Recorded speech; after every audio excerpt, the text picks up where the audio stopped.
welcome to another presentation by Learn Coatings. This presentation is 7 reasons why epoxy floors fail.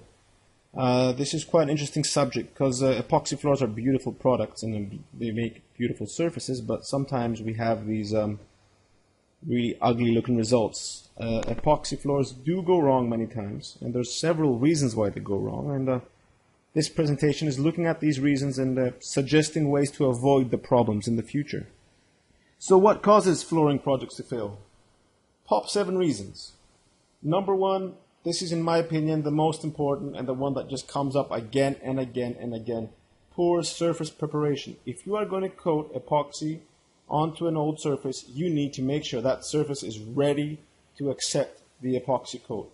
You need to grind the surface, you need to clean it, it needs to be dry, it must be dust free. There's a lot of time has to go into preparing the surface properly to be able to coat it with epoxies. The second main reason that we have identified is humidity.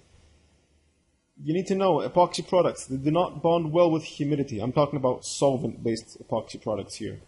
So when you are coating epoxy on surfaces, you have to make sure that surface is completely dry. We don't want any wetness, any humidity. Make sure there are no pipes or taps dripping.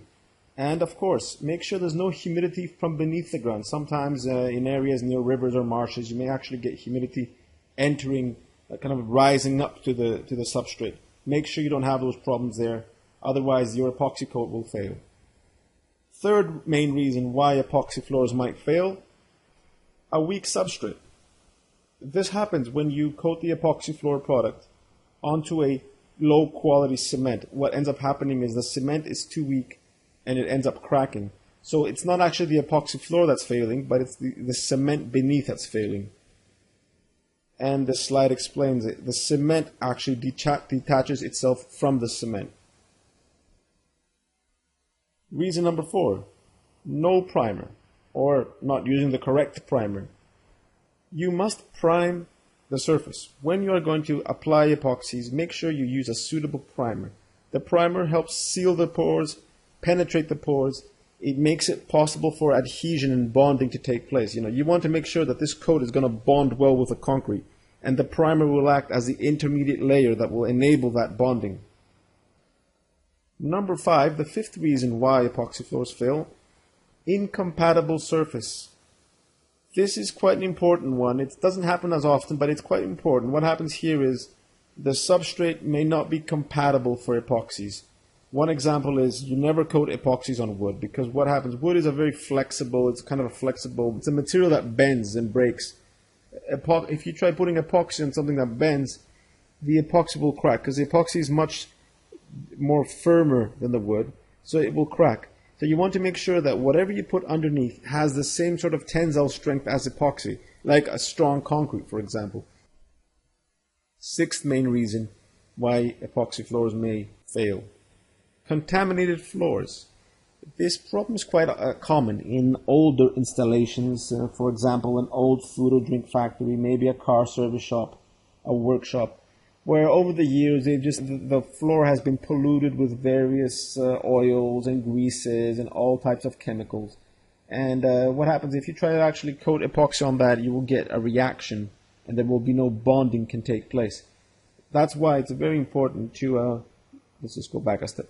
It's very important to properly clean the surface. Look at this picture here. This was actually an oil factory with lots of oils, very polluted. And we had to mill it and grind it and get clean concrete so we could actually coat epoxy over it. Finally, the 7th reason that we have identified is the wrong resin and hardener mix. What do we mean by this? Epoxy floors are 2-pack systems. They have a hardener and a resin. You need to mix the two before you actually apply the product. One mistake people make is they kind of assume that you don't need to weigh exactly the proportions of the A component and the B component. They just think, oh, let's just mix them together, they'll be fine. That is actually a wrong thing to do. Make sure that you are mixing the product according to the specified proportions. Also, make sure that you're mixing the product with a real electrical mixer. Some people think they can just stick a stick and mix the product. That will not work. You need an electrical mixer that's powerful enough to create a uniform mix and a uniform mixture throughout the bucket. What ends up happening is that your epoxy will be sticky. If it doesn't cure properly, you may end up having a wrong proportion of the resin versus the hardener, and the epoxy might be sticky, it might be soft, and it will never ever cure. So make sure you don't get the mixing wrong. Basically, just follow the instructions and mix it properly.